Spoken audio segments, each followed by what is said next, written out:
What is up, Mafia? What is up, Jay Spence? Are you there? Are you there? I'm here. Can you not hear me? I can't hear you. Oh, come on. Let's see. Can you not hear me? I don't know if can you hear me? I can hear you. Yeah, I can't hear you at all, but maybe it's just my sound. Keep going. I'll fix me. Welcome, everybody, into the Hump Day Hotline on the Buffalo Rumblings Multicast Network. My name is Joe Miller, and I'm the co-host of the Hump Day Hotline, and that over there is my other co-host, Jay Spence the King. I don't know who can be heard and who cannot be heard. A minute ago, we were good with sound, and Jay Spence could hear. Oh, he's gone. Just like that. Thumbs up in the comment section if you can hear me. But it's so good to have all of you guys with us. We're going to be talking minicamp. We're going to be talking good stuff. Football is not around the corner, but around the corner, and I'm excited about it being around the corner. Do you got me now? Can you read? Can you read me? Now I can hear you. Now you can read me. I said, "How are you?" is what I said. Oh, I'm doing good, man. I'm loving life right now. How are you? I couldn't hear anything. I could see you, and I'm like, he's animated, but I don't know what's going on here. Yeah, I was pantomiming. I totally tricking you. That whole time I actually wasn't saying anything. I was just going, oh. No, I couldn't hear a thing, so I'm like, let me go out. I'm literally kidding. So what's up, Brooke? What's up, Jamie? What's up, John Glass? What's up, EB, Richard Rush? Everybody's in the house. I saw Elliot Eisler over with Dan Mitchell today, so there was an Elliot sighting today. Chris Jenke is in the house, but it's good. The real Chris Jenke. It's good to have all y'all. Jason Taylor's in the house. Welcome. So I was just preloading the show, just telling them that minicamp. We're gonna be talking about minicamp. We've got some good fun topics to have a conversation about. Do you want to start with the overreaction part? And this is not a pump up of my show, like literally. Is that where we want to start? Plug. Yeah, that is not a plug. That is not a plug to my show. What's up, Eli Padilla? It's good to see you. Did not mean to rhyme there, but hey, if you ever need somebody to rap, there you go. There it is. That's so funny. So, well, yeah, we can start there. Because so for everybody who doesn't know what Joe's talking about, yesterday Tua turned the ball over, turned it over 5 times, and their backup quarterback Jacoby Brissett turned it over twice. So the Miami Dolphins yesterday in this minicamp situation had 7 interceptions. Right. Today they had absolutely none. Like it was 0, but they threw 6 touchdowns. So yesterday you see Bills Mafia and you see all the Jets fans and everybody else like, oh, Tua's garbage and Miami is still looking for a quarterback. And now today you see all the Dolphins fans like, no, we got our dude, man. We got our guy. He's the dude. So it's just one of those things where it's like, okay, it's overreaction on both sides of it. Where do we really fall? How do you see the situation down there in Miami with Tua? So I'm probably going to take a different stance. I don't think that it's necessarily panic mode. I don't think it's oh my gosh, we must panic. Everybody panic. Tua's done. I would say this. I would say that we have lived in this space of a second-year quarterback, whether it's EJ Manuel or a JP Lossman or whoever, not playing well in mini camps or an OTA or even the start of training camp.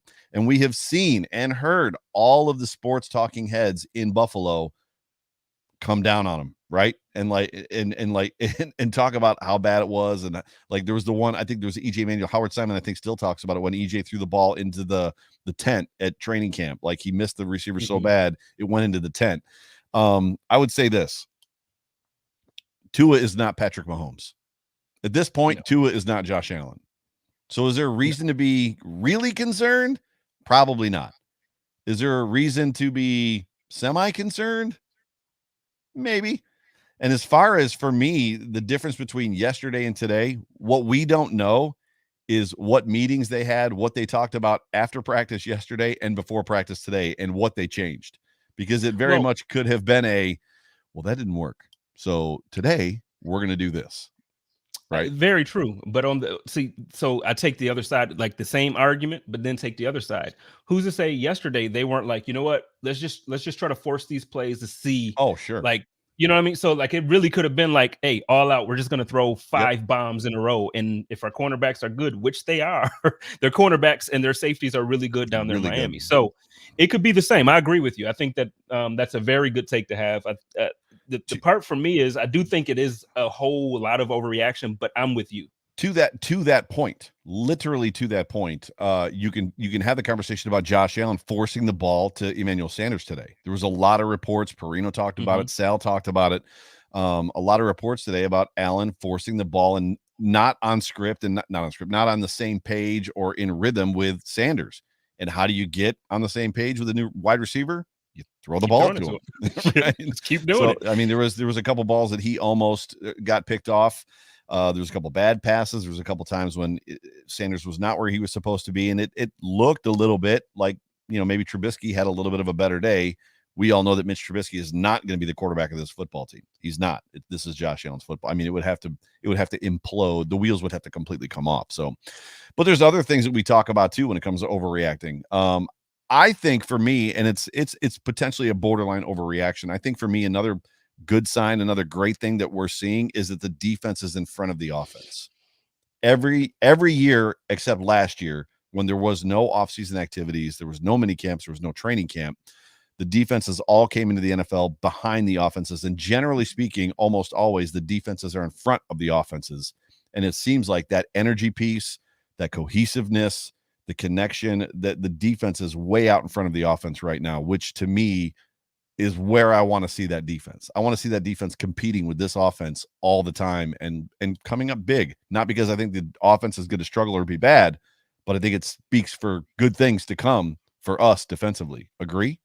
Yeah, no, absolutely. I agree. It's a great sign for me. I'm putting all my chips in on the defense this year. So, because I'm looking at it like I feel like last year's defense was not a true representation of who we are.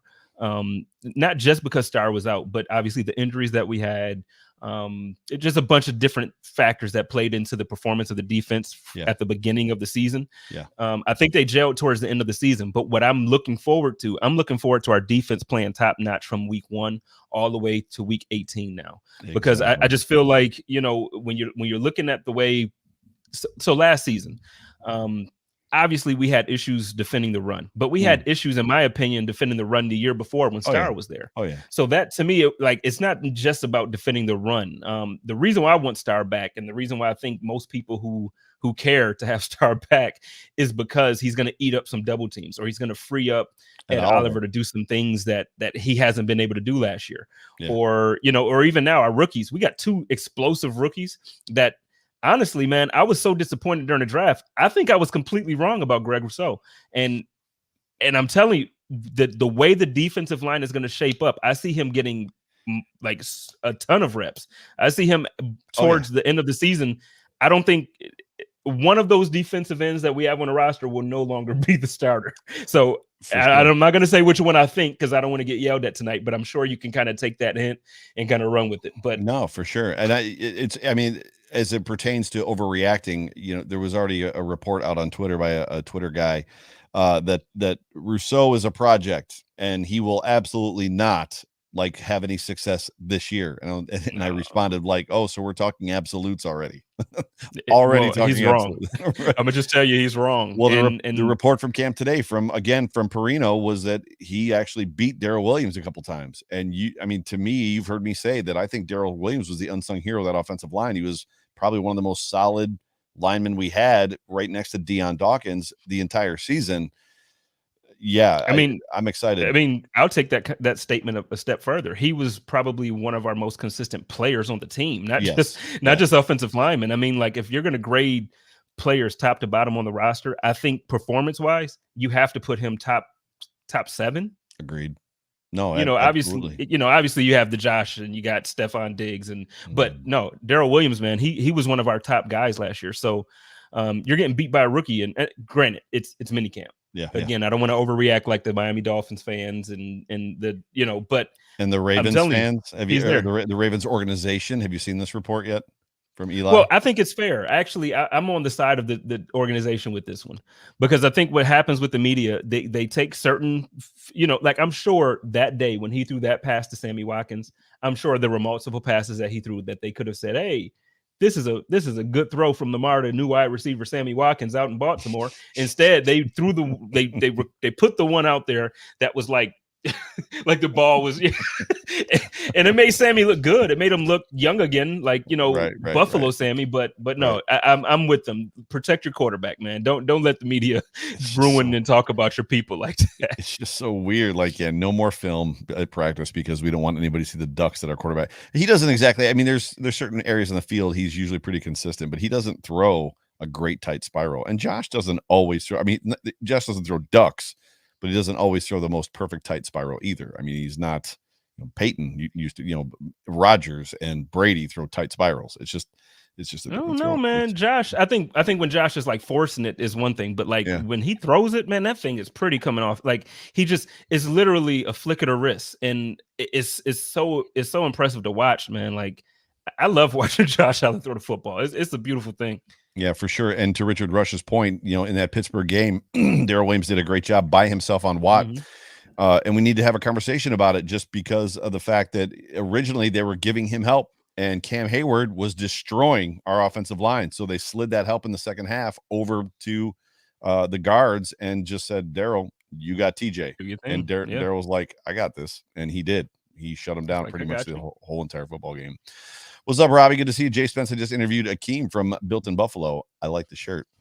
Shout out to my guys over at Built in Buffalo. Yeah, I don't know if you guys are on DM3 or anybody else, but Spence got the good shirt. How come I didn't get the good shirt? Like I got a gray one, like that black. I wanted a hoodie, but I'm gonna buy the hoodie. I'm gonna go and I'm gonna support my guys, but I wanted the hoodie. I just like the black. I wear black. I'm wearing green tonight in honor of you, obviously, right? So I mean, my man Pancho's Army. Shout out to my man. Well, actually, Anthony. He doesn't like me to call him Tony in public, but I just called him Tony. Anyway. You just did. Shout out to my man, the founder of Pancho's Army. Man, he's doing great things out there in Buffalo. Shout out to him, really. But you're a co-founder, yeah? Yeah. Well, not really. I'm one of the. I was a supporter of his, and I tried to help him out as much as possible. I don't want to claim that. I try to help everybody. Gotcha. What's up, big man Brian? Brian Bowers up in the house. Buddy B in a minute. That's my guy. Apparently got himself out of the weight room. He isn't squatting 500 pounds and benching 400 pounds at the minute. He decided to tune into the show. Brian, I gotta holler at Brian, man. I'm trying to. I lost like 20 something pounds, man. I gotta tone this up. So hit me up, Brian. I need some pointers. That's funny. Yeah, but it's good to see Brian up in the show. Yes, to his point, for everybody that's watching whatever platform you're on, go ahead and jump on that. As we like to say, hump the like button. Subscribe, especially if you're on YouTube and you have not yet subscribed to Rumblings. Please get our numbers up and our metrics up. We would absolutely love it. Apparently, Brooke has a broken rib or something. Something's going on. She said it was bruised. Bruised rib. Yeah, no bueno. He said he's got you. So yeah. And Jamie wants one of those poncho shirts. I got you, Jamie. I'll make it happen. That's not me. Can you hook his sister up? Wait, my sister or I'm confused. Anyway, yeah. Spence has got it. So yeah, I don't have access to the t-shirts. That's not me. So as far as overreaction go, what's some great overreactions in Buffalo sports history that maybe wasn't necessarily that you can think of just totally off the cuff? In the comment section too, give us some off-season overreactions from Bill's Mafia in the past that just ended up being like, yeah, that wasn't that big of a deal. I don't know why we overreacted to that. So what do you got? Do you have anything? I have one well, we haven't seen it yet, but I have one on the other spectrum of it where like there isn't an overreaction, but I feel like there should be. And I think you know exactly what I'm talking about. You don't, my guy Andre Roberts leaving this team. I feel like there absolutely needs to be more outrage about this guy not being signed. And now Brandon Beane is talking about how he's like, it's absolutely a position of concern, and we're expecting, like, we hope that we can do this, we hope we can do that. Well, I hoped that you would offer Andre Roberts the same contract that the Houston Texans did. Right. Like. And I'm telling you, fans will see this year. Bills fans will see how important special teams are. I know it's typically maybe 7 plays a game, 10 plays a game, like between punt and kickoff returns like that. But I'm telling you, those 10 plays, those 7 plays, it makes a huge difference in our offensive scheme. It makes a huge difference in the success of Josh Allen and Stephon Diggs. Field position is definitely a huge deal. I mentioned this the other day on my show. the playoff game that you and I went to against the Colts, in that first half, it seemed like the Bills could not start past like the 15, maybe the 10-yard line. They were, they did not have the advantage of the field. That's for sure. They didn't. And it was difficult in that first half. We did not look like the same team at all. Right. Once we started to kind of sort of get some type of production of our return game, once our punter kind of tried to flip the field for us, that field position made that second half completely different, and it made our team look like the team that we were used to. I'm telling you, we are going to miss Andre Roberts unless Stevenson or McKenzie can do it. My only issue is I love Isaiah McKenzie. So like when I say this, I get beat up a lot like on Twitter now when I make these type of statements. I don't think Isaiah McKenzie's a bad player when I say this. I think he's awesome. I love Isaiah McKenzie. I don't think what we saw in week 17 against the Miami Dolphins is going to be consistent. I don't think we can count on that type of performance. And what I'm saying is, I know it wasn't touchdowns, but Andre Roberts gave you that performance week in and week out. Yeah. And we just got so used to it that Bills fans are just like, he's not part of the offense, so let him go. We need somebody who's more. For what? Why do you need somebody in the offense when you had probably the third best offense in the league last year? You don't need it. I don't remember if it was Bruce or somebody brought it up this week as well on Twitter, just him saying that. And then I think it was Bruce was like, well, for 5.2 or whatever it was that we let him walk for, why would you not? You've got $11 million in cap space. I mean, meanwhile, Andre Roberts is gone. The only thing I can think is that they had expectations that somebody else was going to step up, and the funny part is, we can move on to, because it's part of the overreaction potential process as much as last offseason in the semi-training camp that they had. There was a lot of shine and a lot of conversation about Isaiah Hodgins. And there's, he's lighting up Twitter right now as far as like people excited about him. And I'm one of them. But you got to wonder if it puts the other Isaiah McKenzie in a situation where the only potential way he makes this football team is if he's returning kicks or returning punts, if he's a specialist, or if that's something that's going to be in his, bag of tricks. Right. Yeah.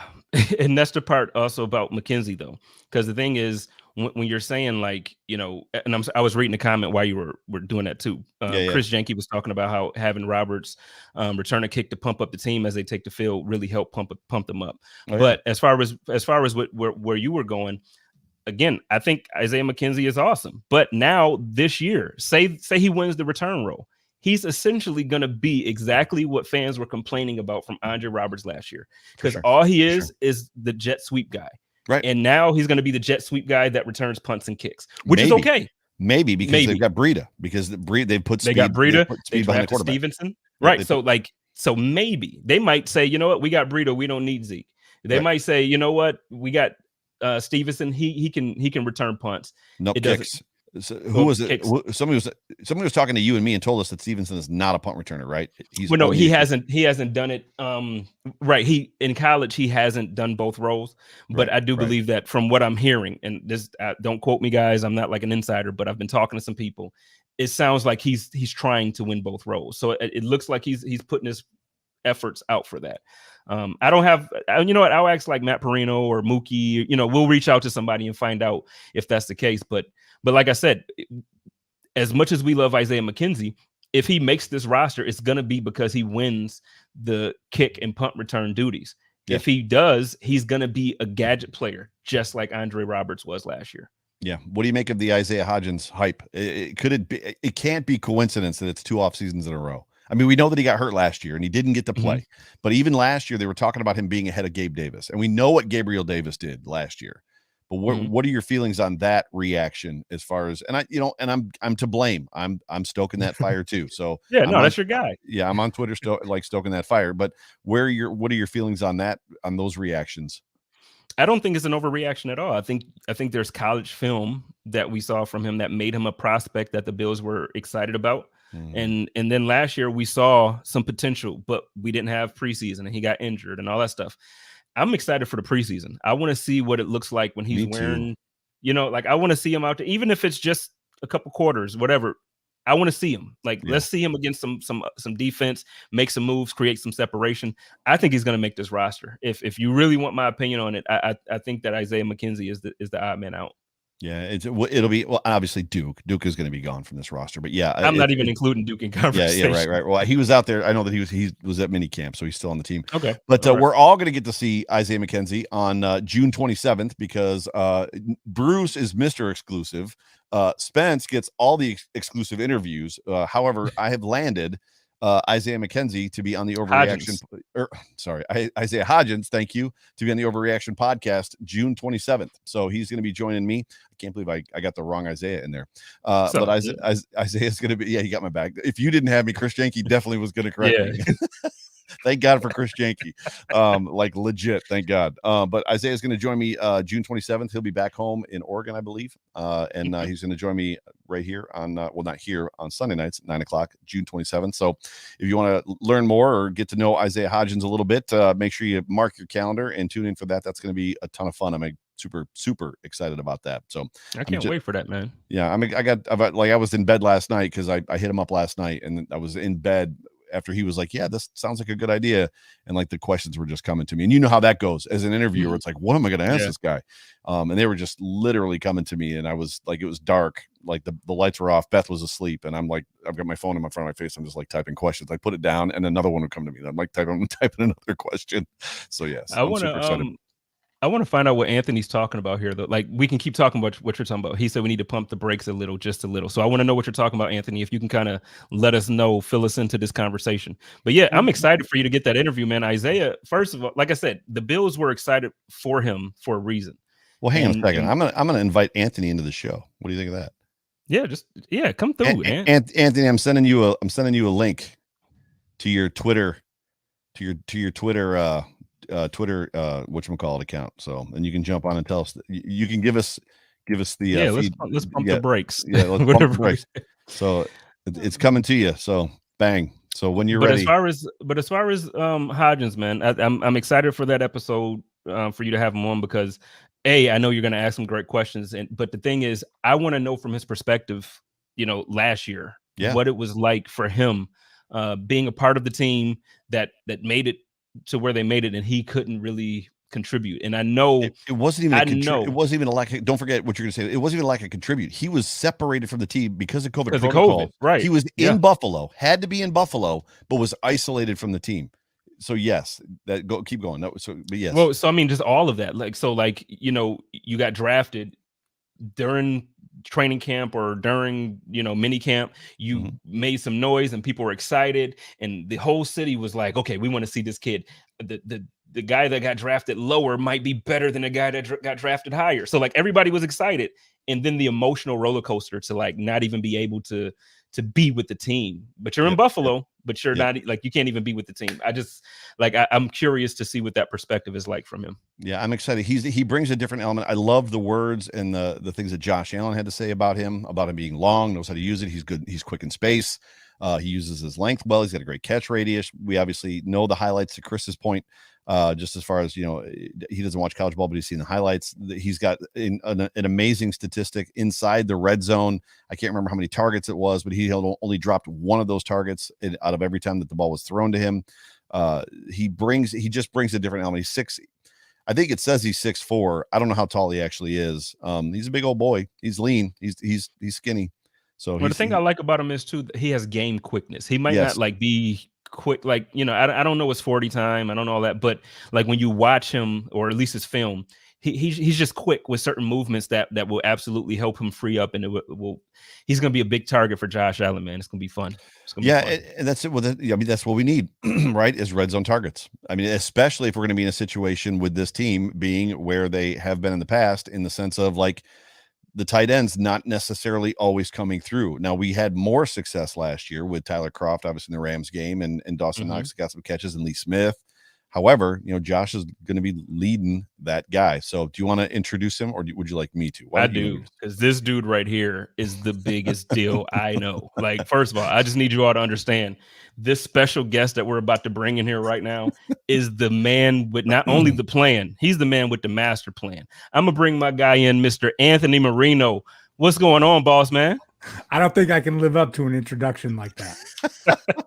You lucky I didn't have time to prepare. Really, if I would have prepared, it would have been like epic. You would have. You guys are just lucky. The basketball game is a blowout. It was like, Oh God, is it?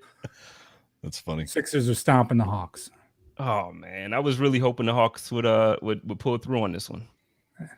It's 2-2, right? So it'll be 3-2. Yeah. Go back to Atlanta. It's a fun series so far, though. It is. The playoffs are fun right now. So, but let's get back to the Bills. You in the comments here, you said that we all need to pump our brakes for a moment, and I think I kind of missed the side conversation, or maybe we were just off on timing. Can you kind of fill us in what you were referring to, and let's get to that. Yeah. So you guys were talking about Isaiah Hodgins, and I am certainly a fan. I hope that he is going to be fantastic.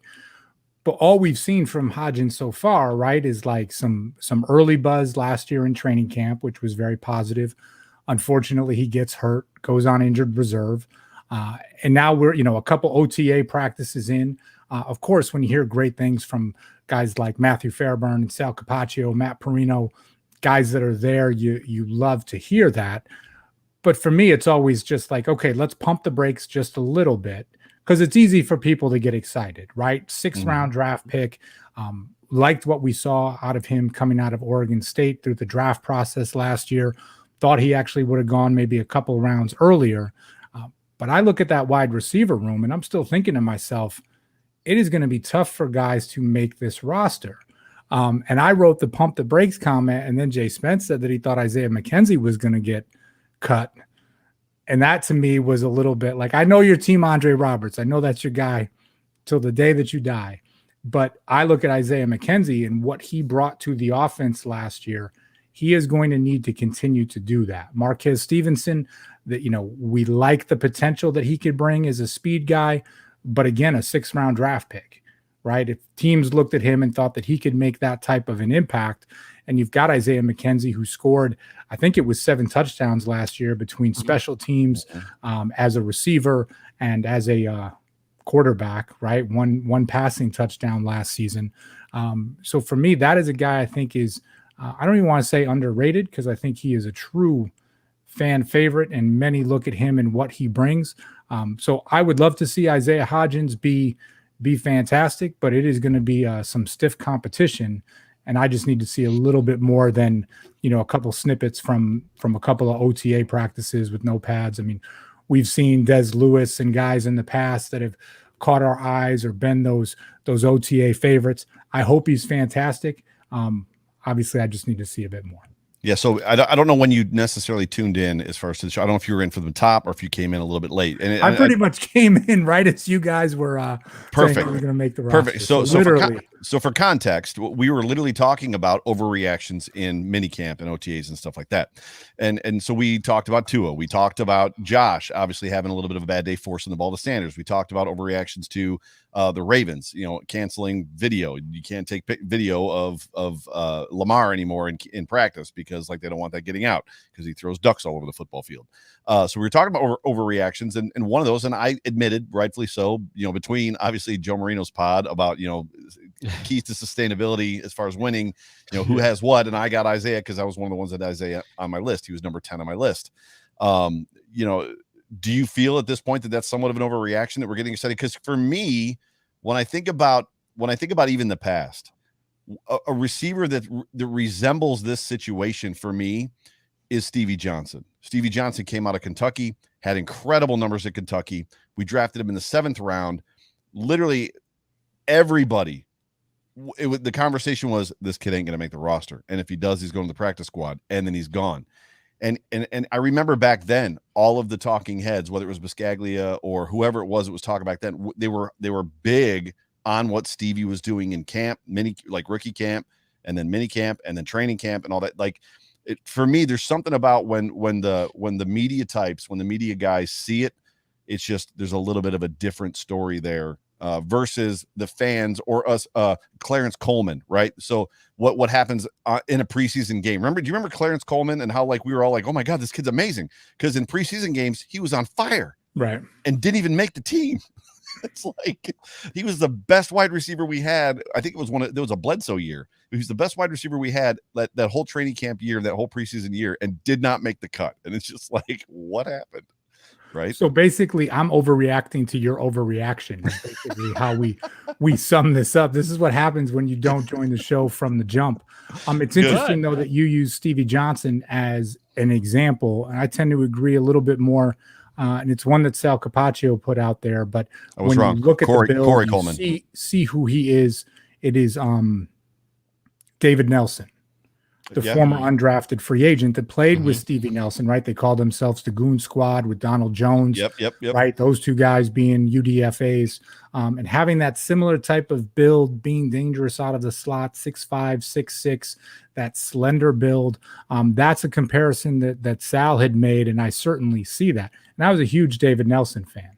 Me too. But it's so different now that like we needed David Nelson to be a starting wide receiver back then. Where right now we talk about someone that could be in that same vein and like, are they going to make the roster? Because you have, to start the 4 guys solidified before then. And then for me, I do think Isaiah McKenzie is number 5, but we still need to see because that whole kick return game is still a question. And that's something that's got to be figured out probably from one of those 6 spots. And, Hodgins is not that guy either.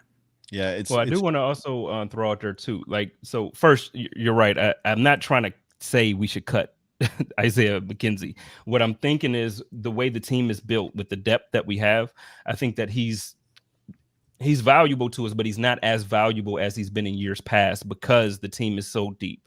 And to your point, you did mention he had like 7 or 8 touchdowns. He had 3 in the last game though. So you're talking about the whole season.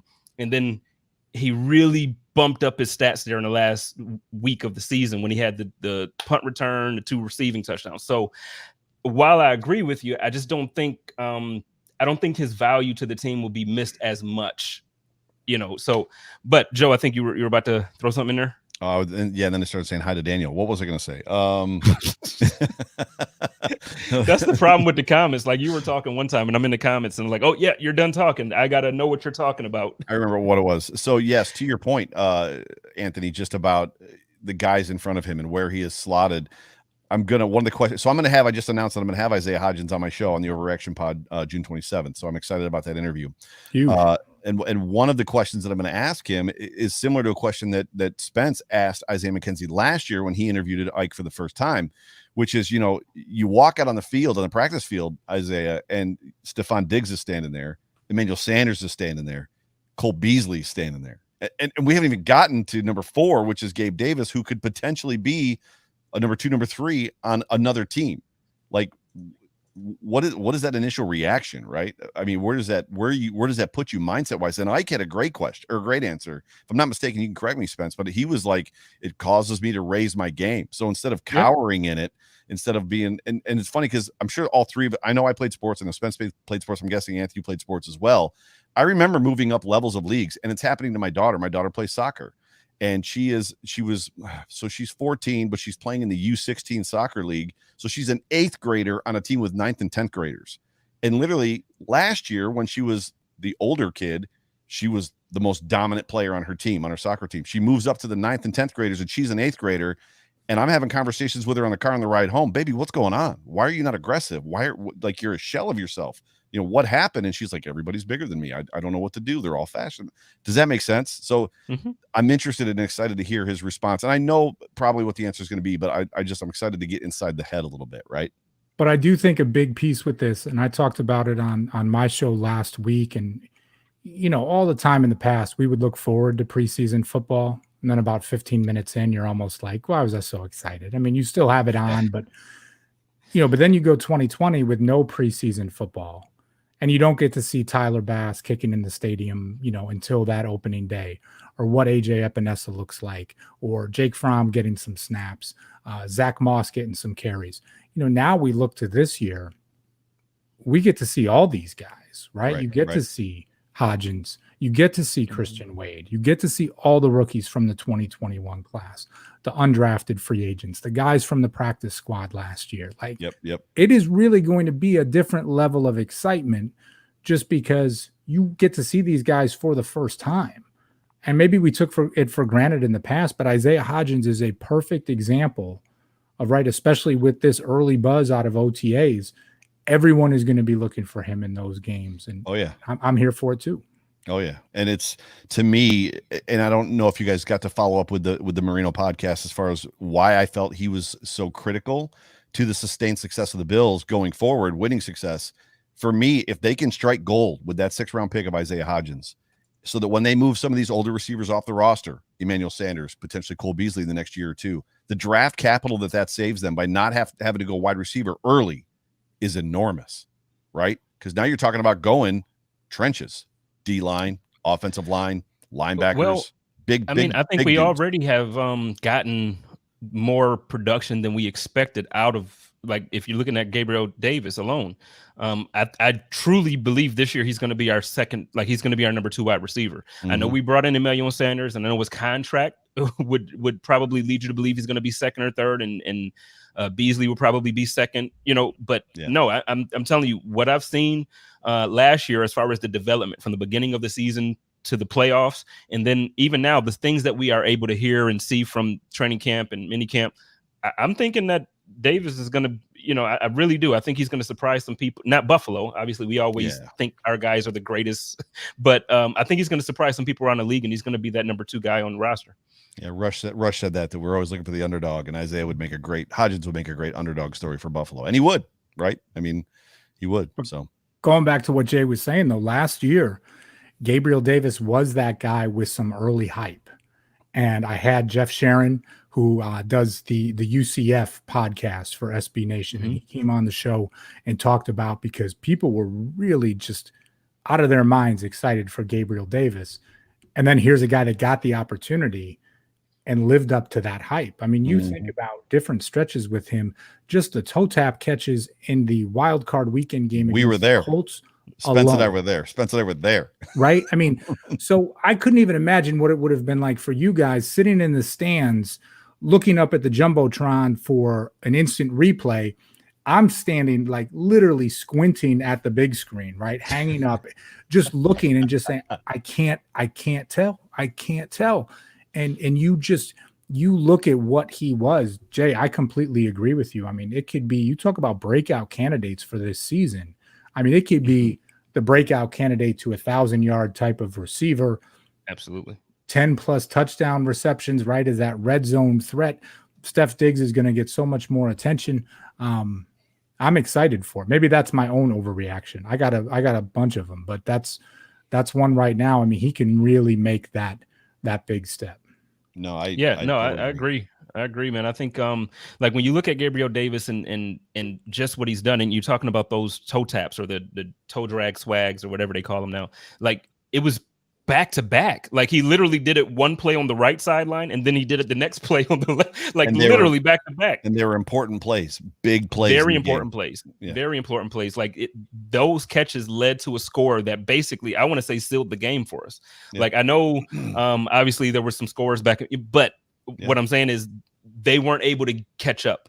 And that drive, if that drive didn't happen like that, man, I don't think the Buffalo Bills make it to that next weekend.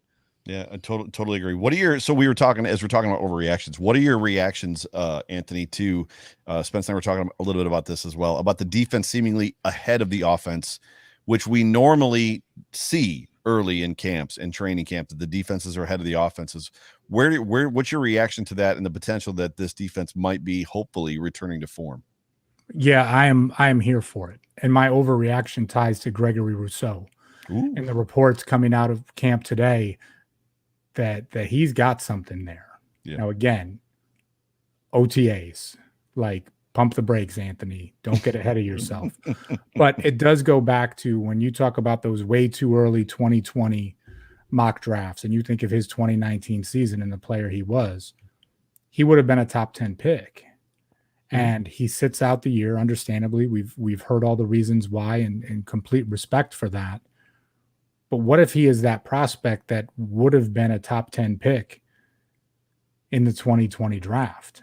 And now here he is falling to Buffalo at pick 30 and comes into the mix, and, part of a rotation with a Jerry Hughes and an AJ Epinesa, and you got Star Lotulelei back, and you got Ed Oliver, making that step in year 3 that we hope he will. And it's just like, what if Gregory Rousseau what if he's that guy? That's my overreaction right there, because I just need like this much of a sliver of optimism. And again, right, seeing it from multiple beat reporters today, talking about him beating Bobby Hart yesterday in an O-line drill. I mean, Bobby Hart does not have the reputation of being the most successful offensive lineman out there, but a veteran, a starter with the Cincinnati Bengals, right? Plenty of experience. And here comes this rookie. And it's just like, okay, if we get those flashes from him, I'm all here for it. So you talk about that energy, right? When you talk about that energy, Anthony's got something to say to you. Yes. Old takes exposed. Pump the brakes, Marino. Pump the brakes. But you know, it's that piece. If you get that something from him or Basham, right? Agreed. And it's like you almost like double down. You don't need to bat 100. You can go 50-50 here. And if one of them hits, that makes a big difference. So, well, the thing is, the belief is that both guys are going to hit. Like, the belief is that Basham was actually more pro ready than Greg Rousseau. So, we got a guy in the second round that some feel is better than our first round pick right now. Right. No, right. That's what I'm saying. At least right now. But then to your point, you talked about your overreaction to Greg Rousseau. Mine was the opposite. I did the SB Nation live draft party that night, and like I was so hyped to do it, and it was like one of those things. Like I'm like, okay, I'm gonna have this energy, and I'm gonna make sure Stats knows, man, it's Jay Spence the King. I'm gonna do it right, and then he told me who the pick was, and I was just like, oh, but and I was trying not to show it, but I just couldn't help it. I was very disappointed with the pick. So my overreaction was like, oh, this guy sat out a year. He didn't perform well when he did his the drills and the combine and whatever stuff. And this, so in my mind, it's like, you drafted this lazy guy. Yeah, he was great a year ago, but what about now? So my overreaction was the opposite. So I think if we can kind of meet somewhere in the middle, I think we would be good, man. But I think there were so many people that flipped within 24 hours, right? So there's the pick. There's a bit of that level of disappointment that came from some, and really the disappointment came from a pro day. Like a pro day. It wasn't even that his pro day was that bad. It was just Jalen Phillips' pro day was that much better, right? His teammate at Miami.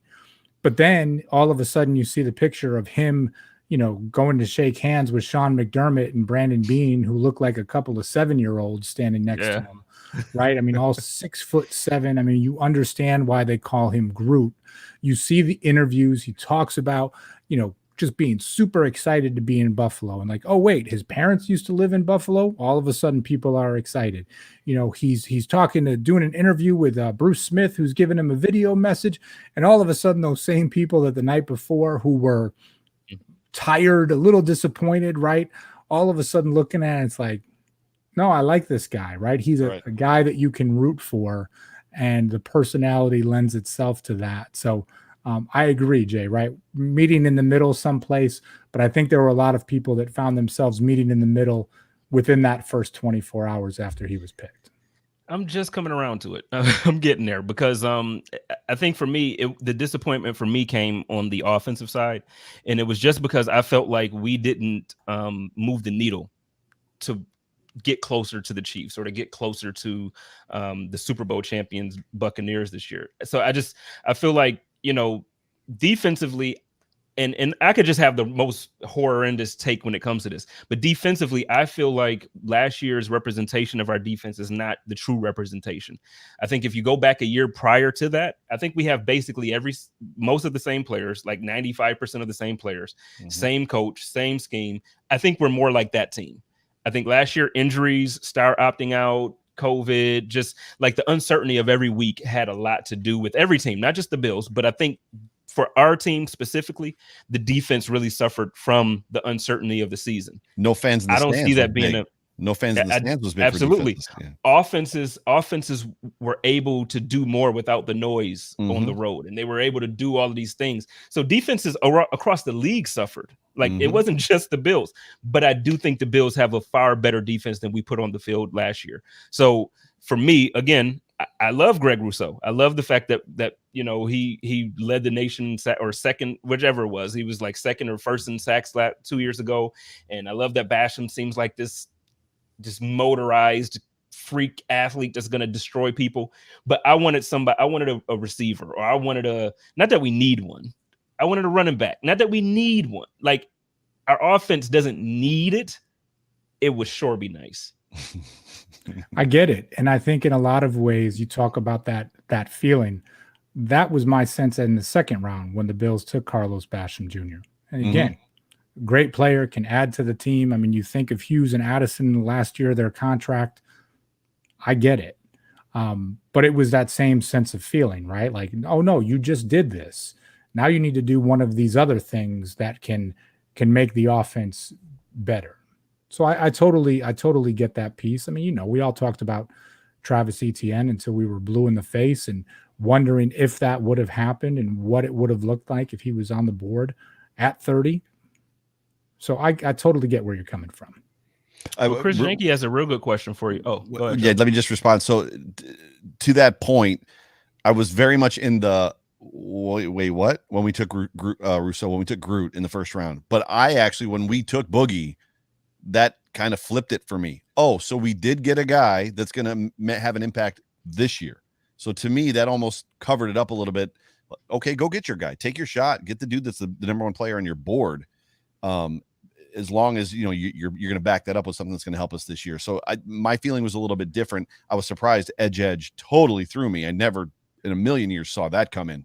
But when they took Boogie and like all the reports were that this kid's going to come in, step in and play well, I was like, okay, well now I'm okay with waiting. Like Groot was a luxury pick, but go ahead with that one. I actually want to follow up with something, the comment above that after you get done with this one.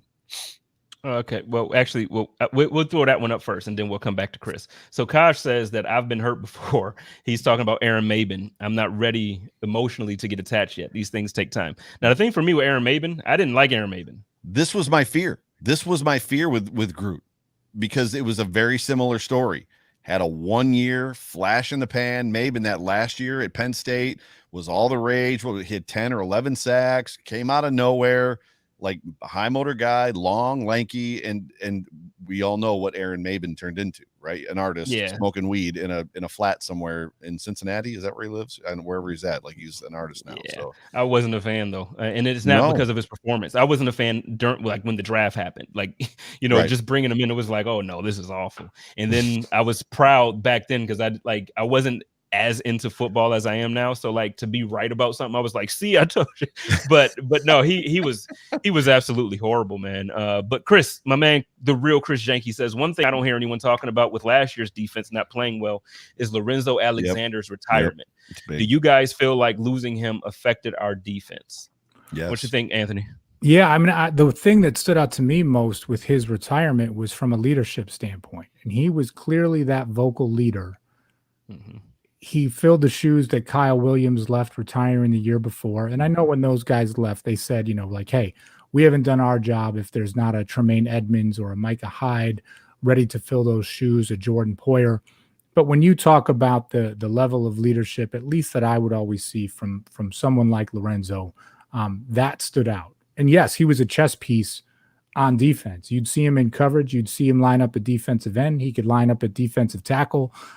They'd move him all over the place. And he was a smart chess piece, right? You can put him in any of those situations and we would see him make plays, even though he was only playing like 30-35% of the snaps. So, Chris, I think that's a great question because it's something that I noticed from both, the play on the field, but more so from the leadership. But Joe, what were you going to throw in there? So there's two parts of that to me, and Spence on that side, and I've talked. I hate the cameras backwards. Spence and I have talked about it. It's been a year and a half I've been doing this. You think I'd have the which way we right left? I just did it. I liked the loss of the leadership was tough. I agree with you, Anthony. I do like that Hughes kind of picked up that torch a little bit, like the absence of Williams and then Zoe leaving allowed Jerry to kind of fill that role, which I liked from him. I think what we also missed, aside from that leadership piece, was Lorenzo when he got on the field in his 30% of the snaps and he was asked to go get the quarterback, got home. And that's what we missed last year, big time. He would always come up with that sack at the one time you needed it, where like something was going on. It was a scramble drill, and sure enough, Zoe would catch him from behind and bring him down. And that was just sorely missed last year. There was just no, and obviously that's what we're hoping from Groot, right? We're hoping that Groot is going to be able to, and I don't know if you read the report. We talked about this earlier, Anthony, that Marino today said that Groot was making Darrell Williams look a little silly on the football field. And I'm exaggerating a little bit, but he was beating his man. He was beating Williams. And to be beating Williams, one of the more solid offensive linemen on our team, potentially, it's early, overreaction, speaks volumes, right?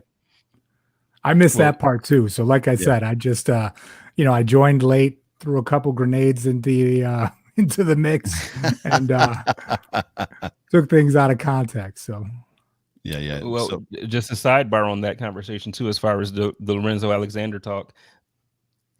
That's why my number one on the list was who it was, because I think that the linebacker position, when you have a good leader, when you have somebody who's performing all over the place, like Lorenzo did, or when you go back to an old McDermott defense. Now, I'm not saying Lorenzo played on the same level as like Luke Kuechly or these other guys like that, but every time Sean McDermott has had a dominant defense, it's been because he's had a linebacker just dominate. And Lorenzo didn't necessarily dominate, but I feel like he dominated for the 30%. Like when he was there, his plays mattered every single time, so I think that's the huge difference. So again, I get why everybody yelled at me, and I get why everybody thinks that Josh Allen is, and he is very important. The way the league is built is offense. So I get it. To me, there's a correlation, and Bruce and I are going to talk about this coming up soon. There's a correlation between Super Bowl champions and better defenses. Mm-hmm. The winners throughout history, from Super Bowl I all the way up until now, the winners average ranking for the season 8. The losers' defense average about 12.5.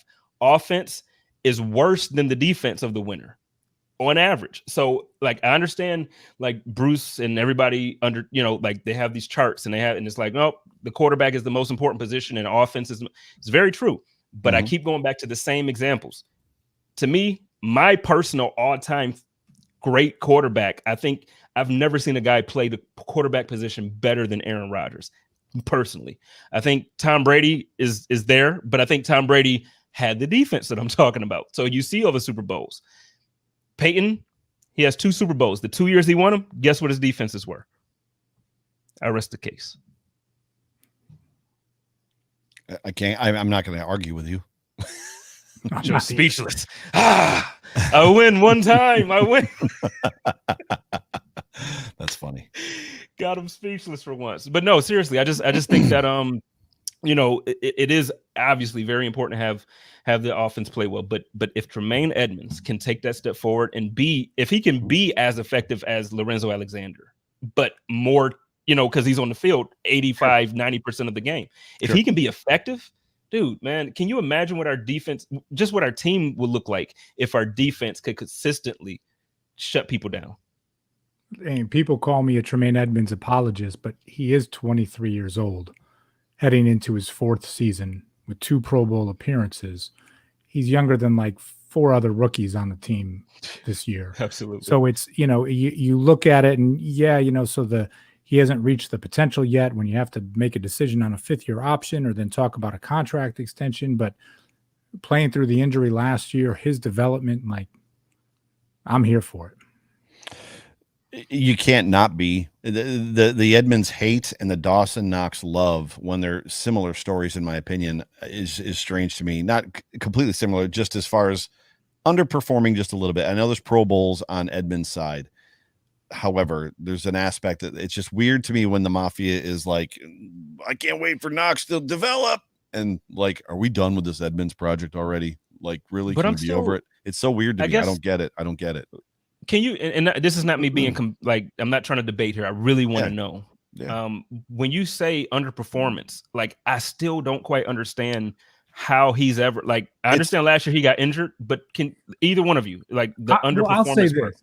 I think the expectation with Edmunds when he came in as a rookie, right, that he was going to be pick whatever all-pro linebacker. He was going to be a Luke Kuechly, Brian Urlacher, right? Pick whatever, like, come in and make an immediate impact.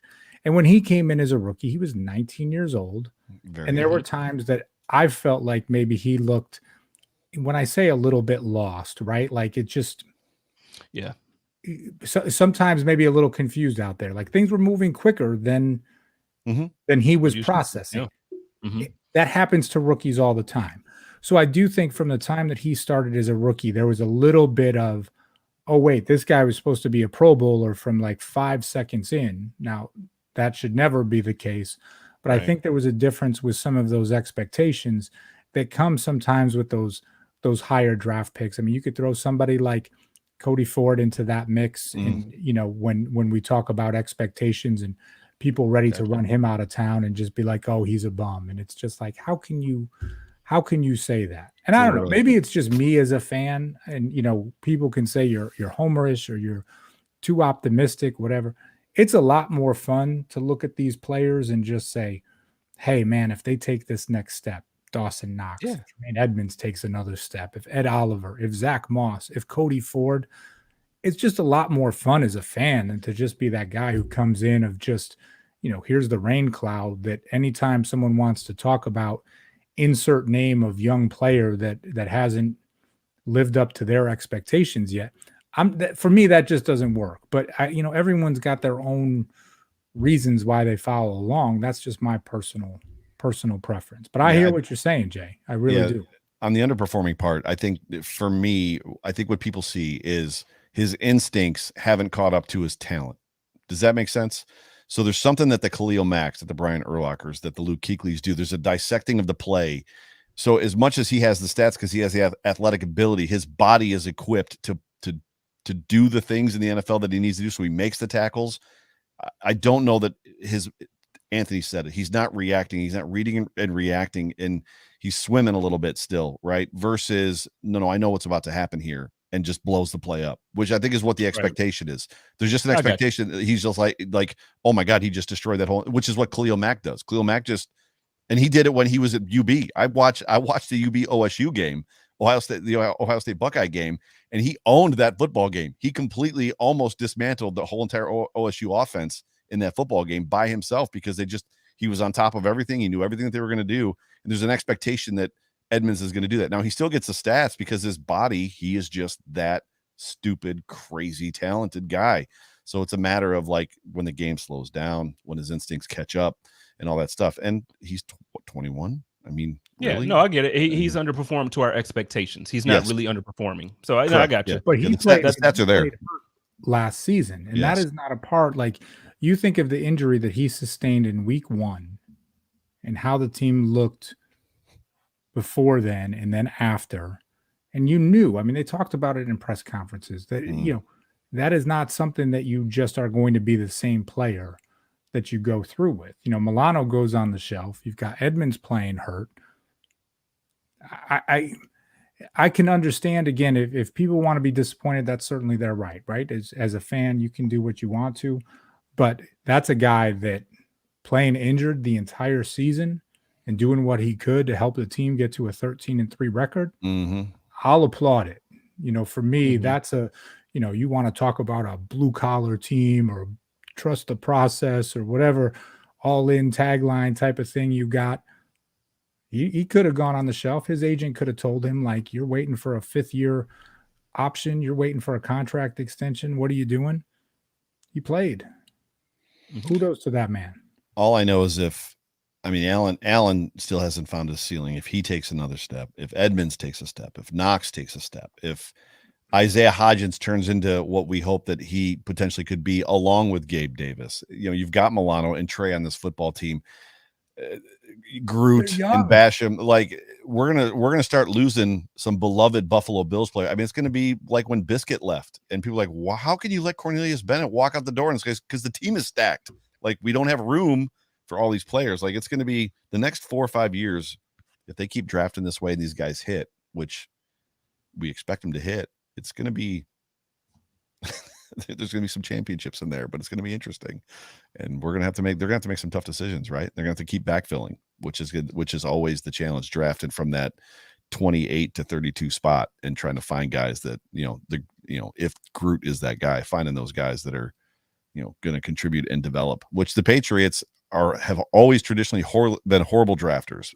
somehow they've stayed at the top for 20 years. So, and there might be a resurgence from them this year. We'll see. So speaking of overreactions, Cam and Mac Jones, right? So where are we at on that conversation as far as Cam not being able to hit the broadside of a barn and Mac Jones not looking good either? I mean, right? I don't think it's an overreaction. I think, you know me, I'm a Cam guy, you know, and I make it very vocal that I'm a Cam guy. I've said all last year, like, you know, and now into the offseason now, this year is about Cam in New England. Because Mac Jones, he's clearly not ready yet. And I understand he Mike Rodak actually said some things on the pod the other day. He mentioned that, you know, Mac Jones fits kind of what Bill Belichick thinks he did all this time with Tom Brady. He's in the mode of that quarterback, but he's not ready yet. He's not, you know, he's not that generational talent that's going to step in right now and win games. So right now it's Cam Newton day one. Cam Newton is not the guy that I fell in love with. Like, he's not the quarterback that was in North Carolina. He's not the guy that was, you know, he's just not that guy. He's throwing the ball and 6 yards down the field it's a duck. Like he's throwing it into the dirt. He's missing guys, overthrowing guys. You know, so it's just not the same thing. So for that reason, I don't think it's an overreaction. I'm honestly not afraid of New England this year. Like last year, even though Tom Brady left, it was like, okay, it's still New England. And we got this year, because of what I've seen from Cam, he has to prove me wrong. Right. Like he has to come out and he has to do it. That's fair. But here's my thing with it. More of my question around New England ties around Bill Belichick. I mean, he is 69 years old, right? So you talk about, you know, Cam, who is not the same quarterback, Mac Jones, who is going to take some time to develop. At least that's what it looks like. And again, early OTAs, don't overreact to it. The amount of money that they spent in free agency this year, completely different than what they have done in the past. Like, he's got to have some sort of an exit strategy that he is looking at for himself. And I'm just curious what that comes to. I mean, you can argue the team that they had last year going 7-9, that's a hell of a coaching job from him with that roster that they had. But I also don't know if what they pulled together this year makes the most sense either. And that's not like hating on New England. I'm really curious to see what they look like and what happens with their quarterback situation. If they pull the plug on Cam at some point, what that will be. It's going to be something to be seen. Cause again, he's almost 70 years old. Like you can only do this for so long. And I think that is going to be, real interesting to see. Well, Bossman, let me ask you this about the Patriots, though, because I think really if they had a good quarterback, and I know you make a good point about Belichick, but I think if they had a quarterback, man, they have, in my opinion, two of the top 10 tight ends on the roster. They've upgraded their wide receiver position, not to the point where they can, I don't think their room competes with our room, but they absolutely took a step forward. You know, Aguilar is not as bad as he's been in the past. Like he's improved. He's played a lot better. He has some speed out there. If Cam can figure his shoulder out and actually can throw it out there again, he has a guy that can run out there and catch it. And then that Bill Belichick, he never has like the running back, but he has a running back by committee that always just seems to kind of get it done. I'm just honest to God, if Cam can prove any of us wrong, they are the team in the division that I'm worried about. If the quarterback position can do it, I keep looking at Miami, to be quite honest, and I know they've got enough question marks themselves, but I think they've got enough youth where the arrow is pointing up, right? Absolutely. Similar to what you talked about before when Joe was running through the guys for Buffalo. But I don't disagree with you. It's just you need to see something from Cam, or you need to see like nothing from him where they just pull the plug. They know. Go with Jones. Because if it's kind of that middling in between just a little bit, that leaves them in that quarterback purgatory for, to an extent, which Buffalo was in for so long. I'm here for that. You've said I'm here for it about 4 times. I'm here for that. I hope they're in purgatory like that for a long while. They need to be like, hold that. They need to hold that L. So let's wrap this thing up, and let's wrap this thing up by giving honor to where honors due. Because Anthony, you are the OG. So what we didn't talk about is the fact that Anthony Marino is the host of the Breaking Buffalo Rumblings podcast. How long have you been hosting a podcast? Oh my gosh, trying to think. So Breaking Buffalo Rumblings for just over 2 years, but before that, John Boccacino and I did the Believe podcast on Buffalo Rumblings. But well before our time, before there was, fancy streaming options, and we had no idea how to actually do a podcast ourselves. So we just did videos live, or I think it was like Google Live, it was called even at the time. Ryan Talbot and myself used to be a part of billsmafia.com. Ryan was the managing editor. I was a contributor, and we went to Del Reed, the real OG when it comes to Bills Mafia, and said, what if we do this video chat piece? And the first one Ryan and I did, it completely recorded with zero sound whatsoever, which was heartbreaking to say the least. But it's been a while since we started doing that. I can't even think to how long ago it was, but we were a little bit ahead of our time there. And obviously Ryan going to do great things with Matt Marino and the Shop podcast for NewYorkUpstate.com and Syracuse.com. But listen, man, I've been around too long. It's trying to keep up with guys like yourself that just putting out great content each and every week. The live stream on YouTube and Facebook Live and Twitter, and your own podcast and the guests that you're getting. I'm just like that. I'm trying to think that, that grizzly vet in the heyday of just like, here come these young bucks kind of showing me the way. I think I'm older than you. New tricks. I'm going to be 48 Friday. I'm going to be 48 on Friday.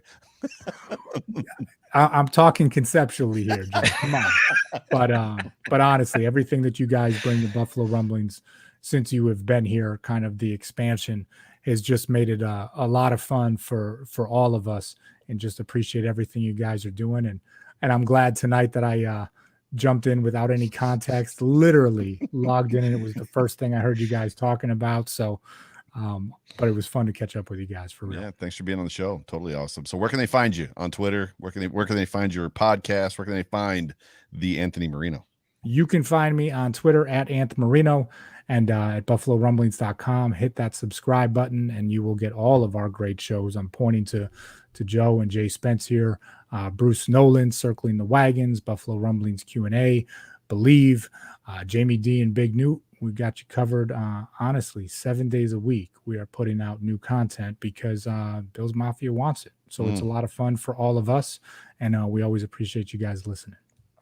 Ladies and gentlemen, you have been tuned into the Hump Day Hotline on the Buffalo Rumblings Multicast Network. My name is Joe Miller. You can find me on Twitter at Joe Miller Wired. I'm the host of the Overreaction podcast that airs on Sunday nights at 9 o'clock live right here on YouTube. And that over there is my co-host, Jay Spence the King. Jake, where can they find you? You can find me on Twitter at Jay Spence the King, like it says right there on your screen. Hey, like everybody just said, man, go and subscribe on YouTube. Follow the Buffalo Rumblings account on Twitter, Instagram. If you want good news, we always are breaking good news. So please follow us, follow Anthony, follow Joe. Let's make this thing blow up, man. It's going to be a good season. I'm amped for the season. Yeah. I am so excited for the season. Just as we're entering the dark days of the NFL season, the darkest part of the season. I've told this people on my podcast, do not wish the summer away. I spent so many years of my life wishing the summer away to get to August, to get to training camp.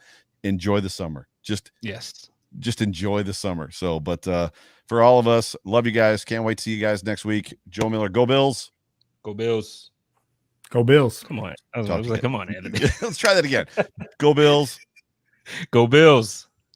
Go Bills. All right, there we go. Gotta get it in time. We'll catch you guys on the flip side.